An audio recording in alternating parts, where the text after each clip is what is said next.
1번 문제 한번 풀어보겠습니다.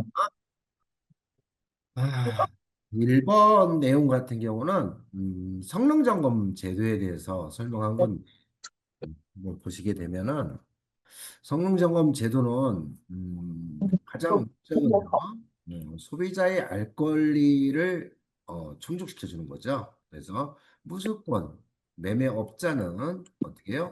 소비자한테 의무적으로 발행하는 겁니다. 발행하는 거 의무적입니다.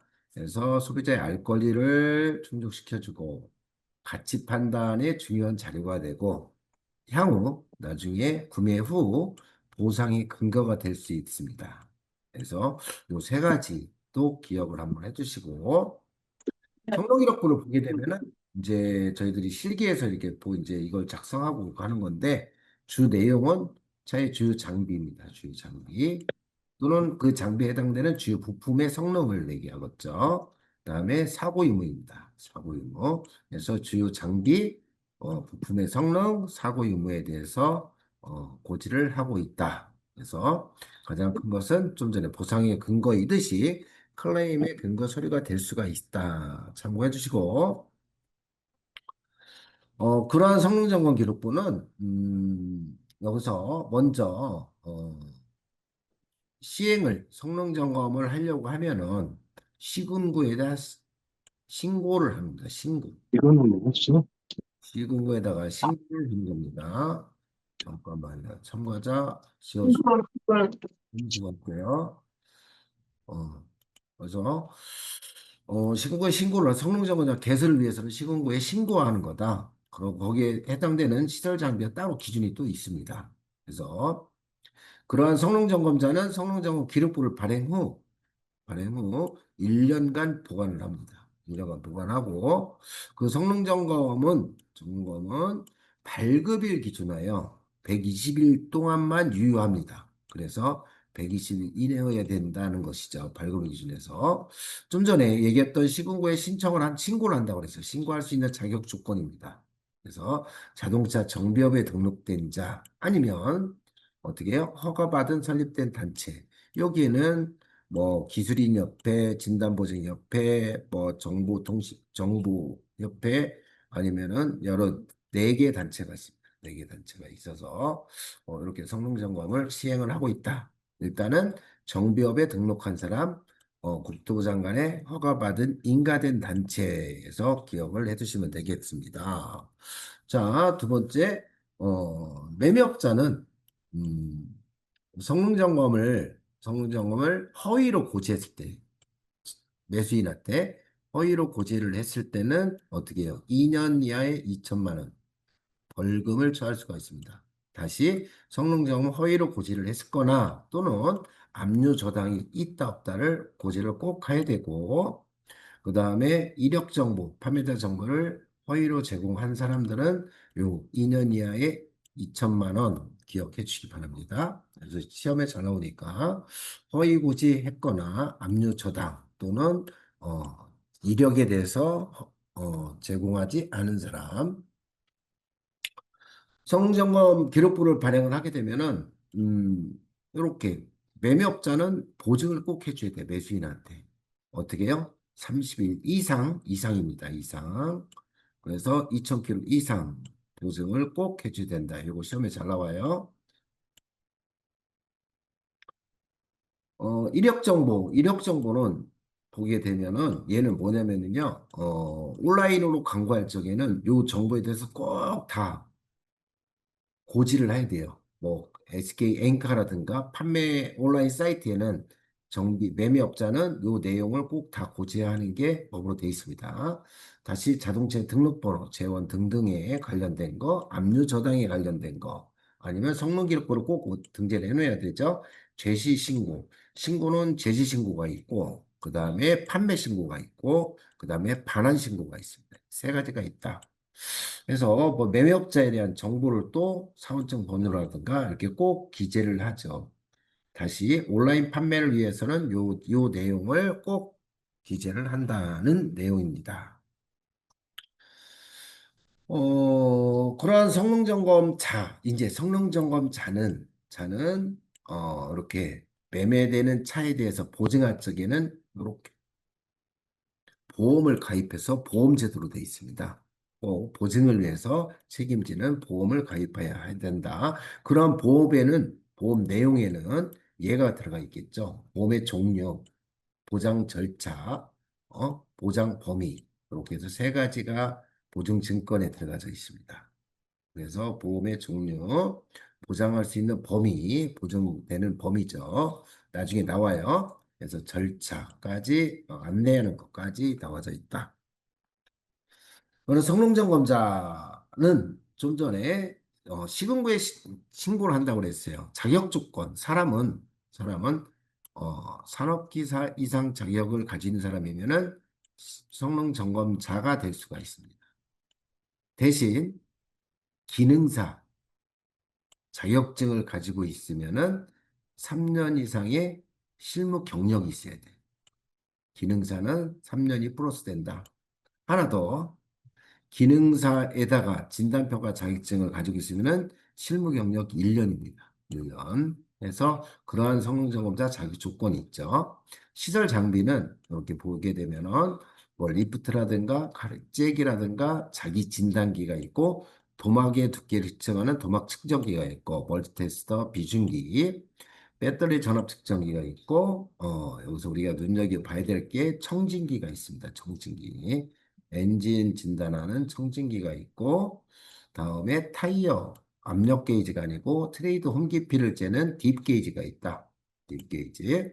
그래서 요 관련된 문제는 꼭 한 문제 나오니까 참고해 주시기 바랍니다. 그래서 문제는 답이 뭐예요? 121이죠? 121.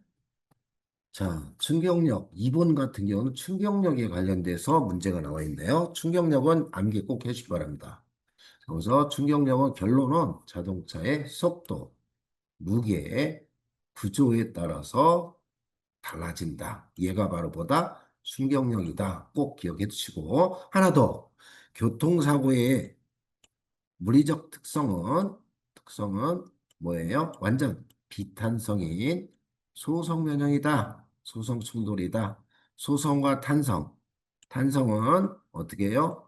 본래의 상태로 되돌아가는 것이 탄성이죠. 소성은 한계가 초과돼서 변형이 돼서 기능이 상실된 거죠. 소성 변형이다. 비탄성인 소성 변형이다. 꼭 기억을 해주시기 바랍니다. 자, 좀 전에 얘기했듯이 속도, 무게, 구조 등등이 있지만, 중견력이 있지만, 자동차의 손상의 양과 일체의 종류를 알게 되게 되면은 속도라든가 각도라든가 운전자 상태라든가 내부 탑승자 등등의 상태를 가늠할 수 있다. 그 내용이고, 힘의 3요소는 당연히 아니까 그냥 넘어가겠습니다. 자, 에너지는 결코 소멸하지 않는다. 얘는 무슨 말이냐면은 어떻게 해요? 운동 에너지가 소리, 꽝 한 다음에 소리, 빛 등등 죽지 않고 다른 에너지로 변화가 일어나죠. 변화가 일어나서 에너지는 결코 영구히 보존된다. 얘가 뭐라고요? 에너지 보존의 법칙이다. 자, 운동량과 충격력이 있습니다. 운동량과 충격력. 운동량 P는 mv, 무게 곱하기 속도죠. 충격력은 F는 ma, 뭐예요? 질량 무게 곱하기 뭐 가속도겠죠. 가속도. 그래서 여기서 가속도 A는 T 세크예요. T 세크분의 V2 마이너스 V1 다시 얘기해서 빼기는 무조건 큰 거에 짠 거 빼는 거죠. V2 마이너스 V1 T분의 V2 마이너스 V1 여기 이렇게 생각하면 되겠어요. 자, 3번 문제 같은 경우는 추진축에 관련된 내용이네요. 추진축은 뭐 후렴구동에서 이제 또 나타나 있죠. 후렴구동에서 추진축의 기능, 얘가 추진축이죠. 다 알죠. 요거 십자배 안에 있는 것들 우리는 자제이음이라고 하죠. 자제이음을 뭐라고 그래요? 각도의 변화를 시킬 수가 있는 거죠. 얘는 끼리의 변화, 여기서 이제 이렇게 내접 기어와 여기는 외접 기어가 달라붙겠죠. 그래서 내접과 외접 기어가 달라붙는 슬리비움이 있습니다. 슬리비움은 길이의 변화를 시킬 수가 있고 중간에 끼락지가 너무나 크기 때문에 어떻게 해요? 중심 베어링이 있을 수가 있고 뭐 변속기와 아니면 참 뒤에 뒷버러절과 연결되는 플랜지가 있고 해서 이렇게 추진축 기능이 있습니다. 따져보면은 자제이음은 자제음은 각도의 변화, 슬리비음은 길이의 변화, 회전 진동을 감지시켜주는 중심 배량이 있고 해서 이렇게 추진축 기능이 있다 이거죠. 어셈블리, 추진축, 자제음, 슬리비음 여기 등등을 얘기한다. 도션 멤버까지 얘네 요거 잘 나오니까 참고해 주시고 자 그러면은 기능 자제음의 기능은 뭐예요? 각도 변화다. 그래서 십자배원을 얘기하는 거죠. 슬리비움은 길이의 변화다. 기억해 주시면 되겠죠. 자, 하나 더 전력구동에 대해서 알고 가자고요. 전력구동은 이 그림과 같이 등속 조인트가 있죠. 등속 조인트.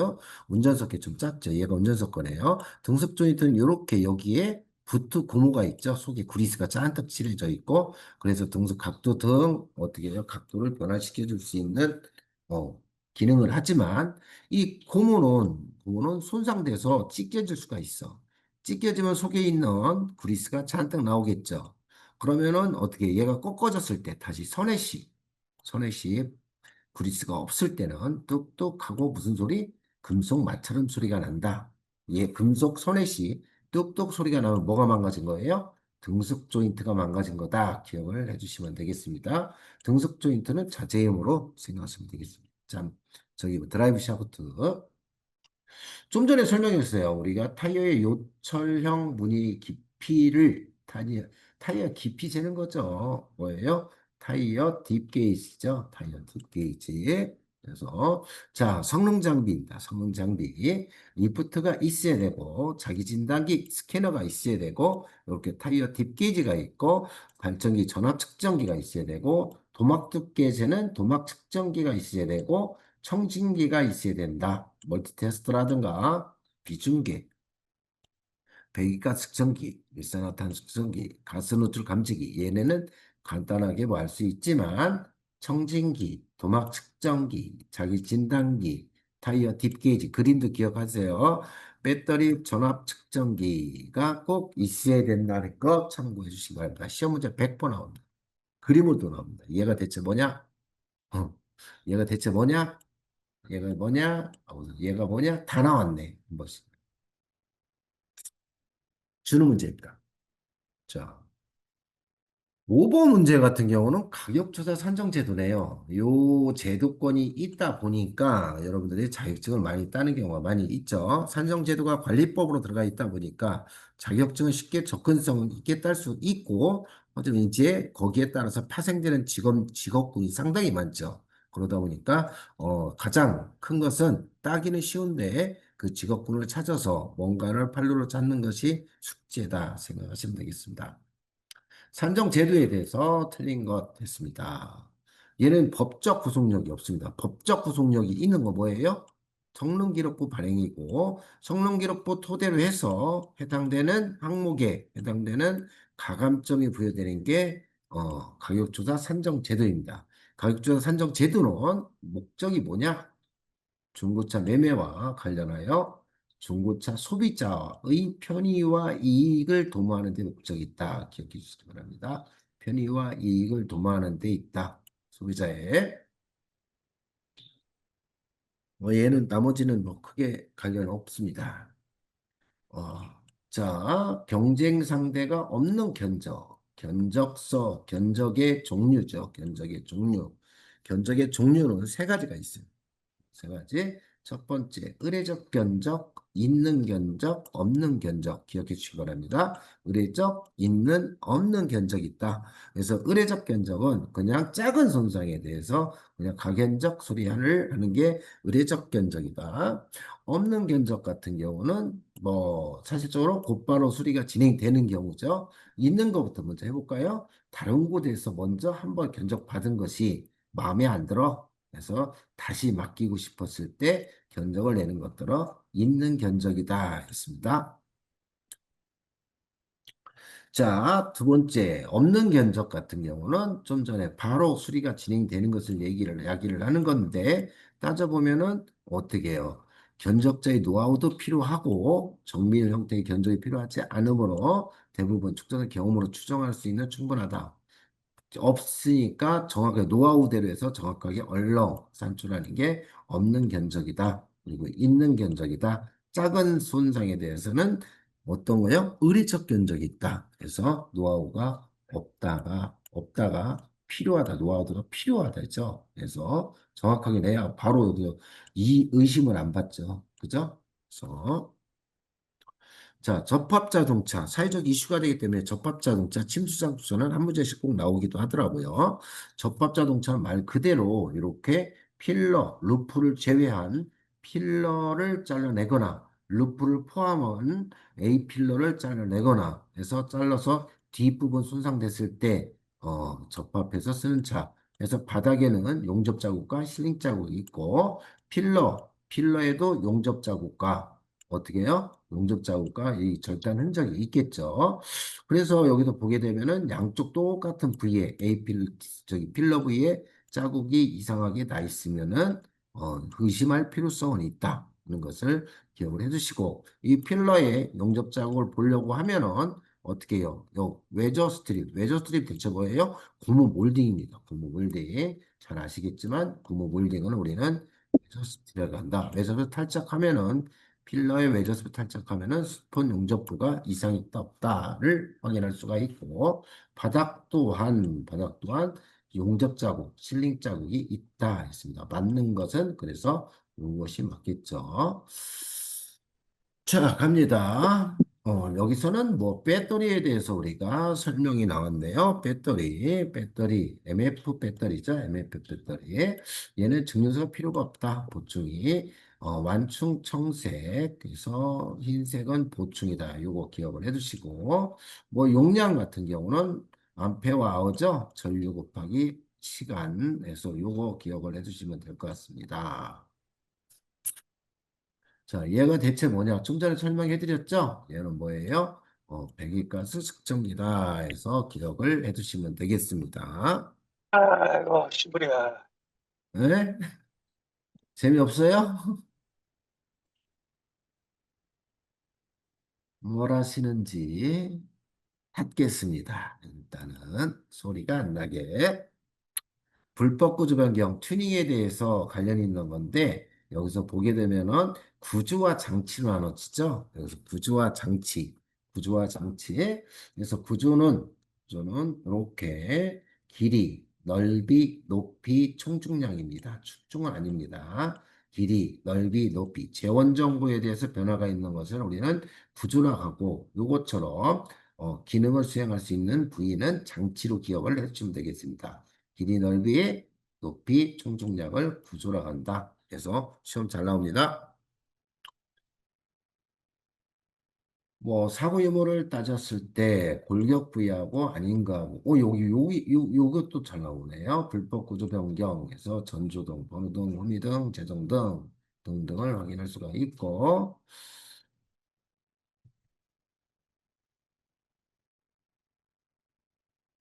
보면은 성능 기록부는 어떻게 해요? 각각의 실시 장치에 대해서는 사실적으로 누수 작동 상태입니다. 유관 점검이에요. 그래서 엔진 오일이 누유냐, 아니 미세냐, 이 미세라는 단어 기억을 해주기 바랍니다. 미세는 부품의 노후로 인해서 어떻게 해요? 엔진 오일이든 냉각수가 그냥 맺혀져 있는 상태를 우리는 미세에서 보통 상태를 얘기합니다. 기억해 주세요. 젖어 있는 상태를 얘기한다. 그래서 냉각수도 그렇고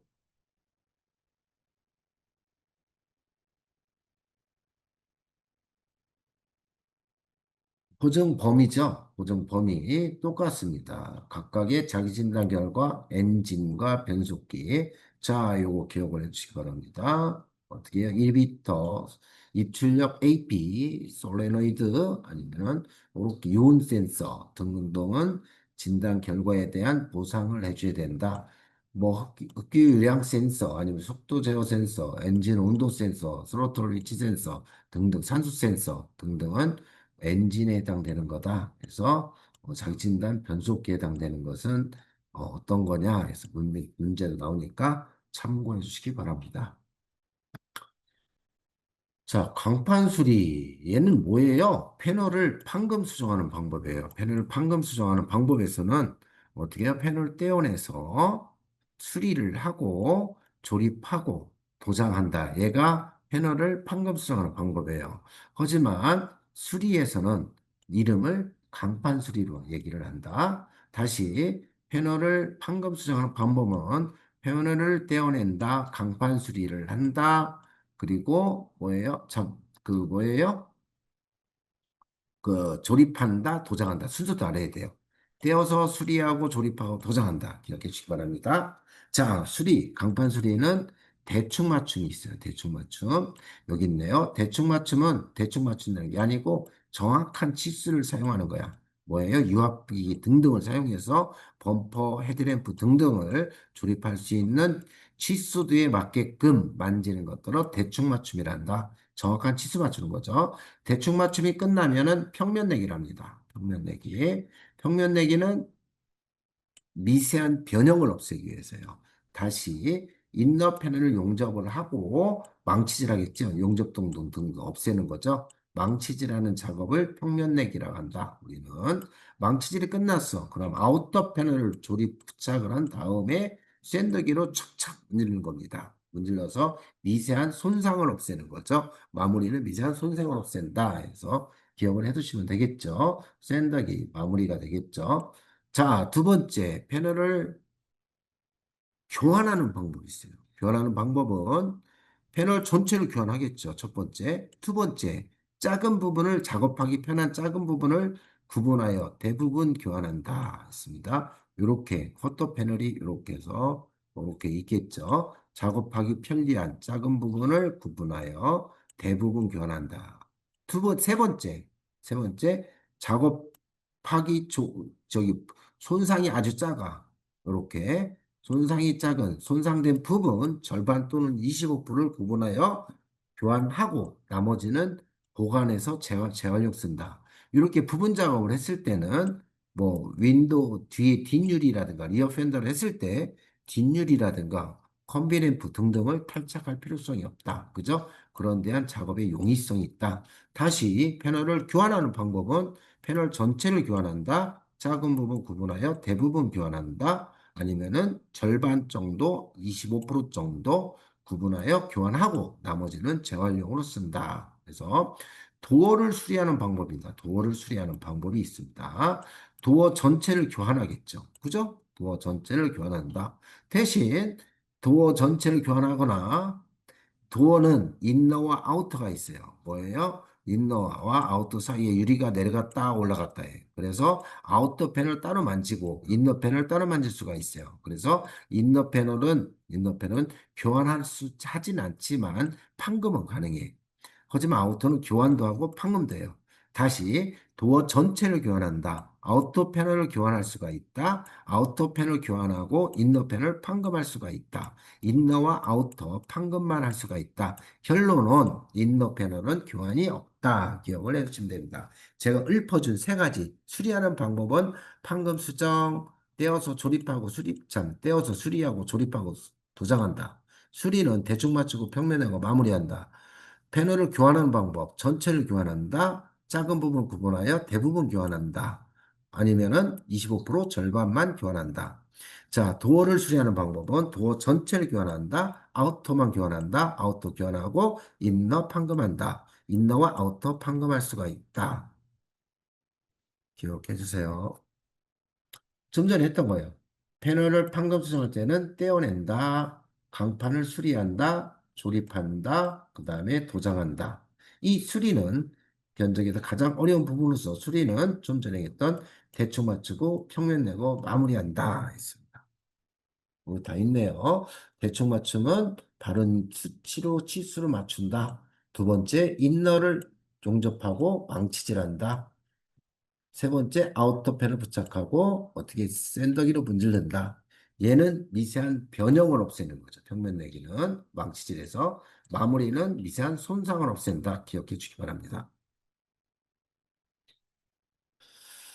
자, 갑니다. 차량 등급 기준서에서 차량 등급 분류 우리가 가감점을 할 적에 평가사에서 진단평가에서 가감점을 할 적에는 등급을 꼭 구분합니다. 뭐냐면은 소형, 중형, 대형 이렇게 구분이 되지만 이 소형을 1로 보고 중형이면 가산해야지 1.2 얘는 1.4 그 다음에 1.8 뭐 이렇게 차종에 따라서 구분해서 가중치를 줍니다. 기준점을 놓고서.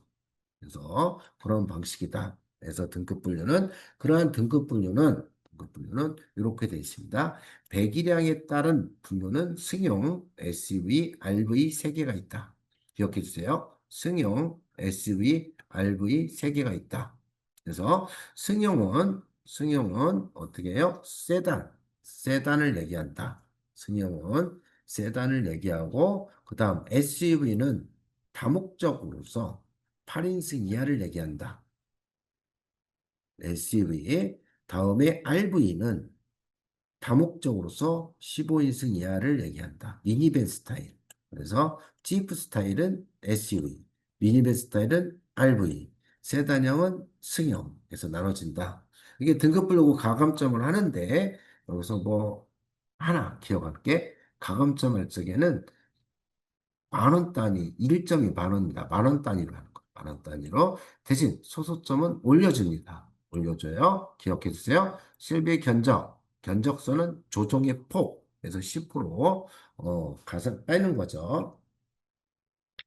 자, 좀 전에 배기량에 따른 분은 승용에서는 배기량에 따르고 승합차는 승차 정원, 화물차는 최대 적재 용량입니다. 자, 수리 필요 결과 표시. 여기서 차 도계에다가 성능 기록부가 됐던 평가서가 됐던 차 도계에다가 두 가지를 체크를 합니다. 첫 번째, 과거에 사고 났던 수리 이력, 사고 감가죠. 수리 이력은 X하고 W로 체크한다. 교환됐으면 X, 이 판금 용점인 W. 두 번째, 수리 필요입니다. 평가 결과 공장 가서 수리를 해야 돼. 어떠한 상태에서 수리한다고요? A, U, C, D. 이러한 상처. 여기는 긁혔어. 긁힘. 찌그러짐 U, 찌그러졌어 U. 부식, 깨트리다 티어에서 T. A, U, C, T. 이러한 상태였을 때는 공장 가서 어떻게 수리를 하냐? RPX 합니다. RPX.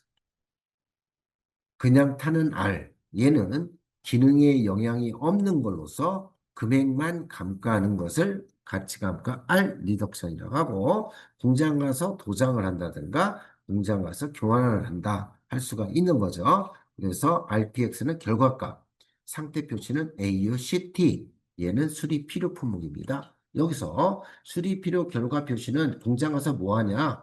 R 그냥 타든가 P 하든가 X 해야 된다. 자, 사고 수리 이력은 X하고 W로 표기할 수가 있다 했습니다. 두 번째, 수리가 필요한 것은 상태 표시를 먼저 씁니다. 이렇게 상태 표시를 A, U, C, T로 쓴다고 그랬어요. 그 다음, 이러한 상처 때문에 어떻게 한다? 그냥 타는 R, 아니면은 도장, 아니면은 교환. 그래서 예를 들어보면은 AR4는 긁힘이 있어서 가치감가 5만 원 감가한다. 그 내용입니다. 자, 여기서 하나만 더. 독에다가 그림에다가 이런 상처에 대한 상태를 쓰고 결과값을 써가면서 감점을 하는데 독에다 하는 것은 외장 휠 타이어 유리입니다. 외장 휠 타이어 유리. 그림. 대신 내장 광택 루크리닉은 독에 그림이 없어요. 그래서 감점 금액만 씁니다.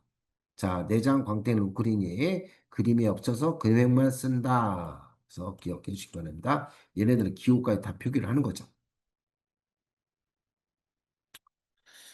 표준 상태. 제가 진단평가는 뭐냐? 진단평가는 표준적인 모델, 다시 얘기해서 표준 상태를 놓고 얘보다 나쁘면 감점, 얘보다 좋으면 가점, 비교 견적하는 게 진단평가입니다. 그래서, 그러면은 그러한 표준이 되는 모델은 어떠한 상태냐? 첫 번째, 차체, 외장과 내장이 이상이 없어야 깨끗해야 된다는 거죠. 두 번째, 셰시장치, 엔진 하체가 운행에 지장이 없어야 돼. 세 번째, 주행거리는 표준 주행거리 연 기준에서 2만 킬로, 타이어는 50% 이상 남아 있어야 되고, 사고는 없어야 되고, 불법 구조 변경 없어야 된다. 그러면은 맞는 것은 표준 주행거리 한다. 주행거리에는 표준 주행거리 1년 기준 2만 킬로. 이게 맞는데, 두 번째, 트레이드 홈 깊이가 50% 이상 있어야 된다. 그래서, 어, 2만 킬로 이상이 틀렸네요. 이상이. 자, 각종 오일류와 정상의 주행에 문제가 없는 것으로 한다.